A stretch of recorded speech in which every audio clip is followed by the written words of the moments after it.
Hello, readers of Every Word, and welcome to EveryWord365. I'm your host, Christina Munoz-Madsen. Today we are reading Hebrews 11 through 13. That is the last day of Hebrews.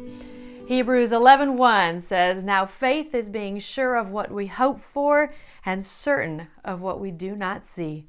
A great definition of faith.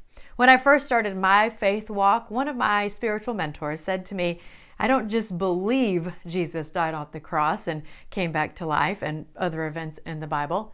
I know they happened." At the time, I wanted to tell him he was crazy because there was no way to know something happened if you didn't see it with your own eyes. Certainly must be the journalist coming out in me. But as I matured in my own faith walk, I now completely agree with him. I know these things happen. I don't just believe them. That is exactly what faith is, being certain of what we do not see. So here are a couple of my nuggets and some reasons that I have chosen these verses. Hebrews 12:1 through 2 says, "Therefore, since we are surrounded by such a great cloud of witnesses, let us throw off everything that hinders and the sin that so easily entangles, and let us run with perseverance the race marked out before us.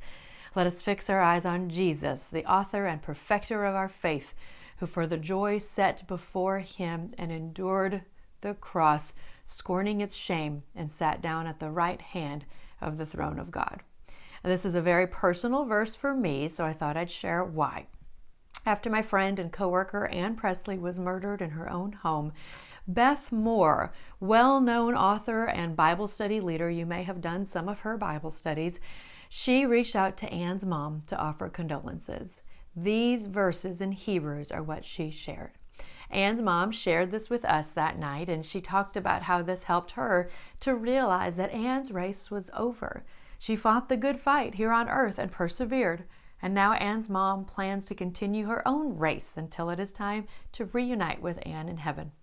A great reminder for all of us who have lost loved ones, and I pray that we all run with perseverance the race marked out for us. If you've ever thought about God knows your race and how long your race is, and He's asking us to persevere and endure until we finish our race.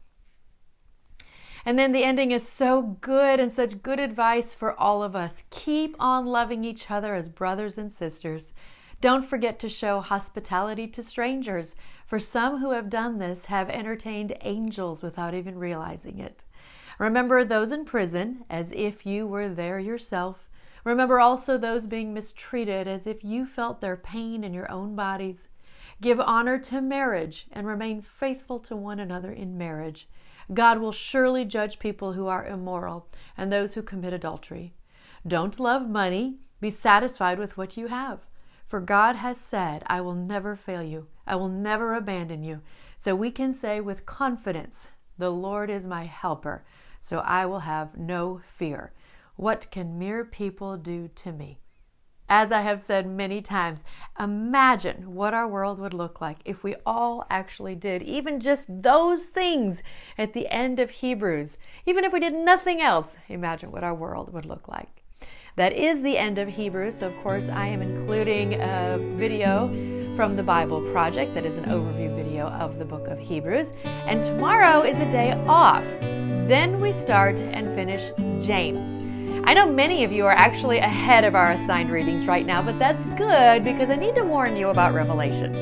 Unlike these straightforward verses that offer insight and teaching and wisdom, and Revelation is hard to understand, confusing, and downright frightening at times. And we'll be reading it during the Christmas holiday season. So I'm not trying to scare you. I just wanted to warn you so you can be fully prepared for what's to come. Again, a day off, and then it's to James. Happy reading!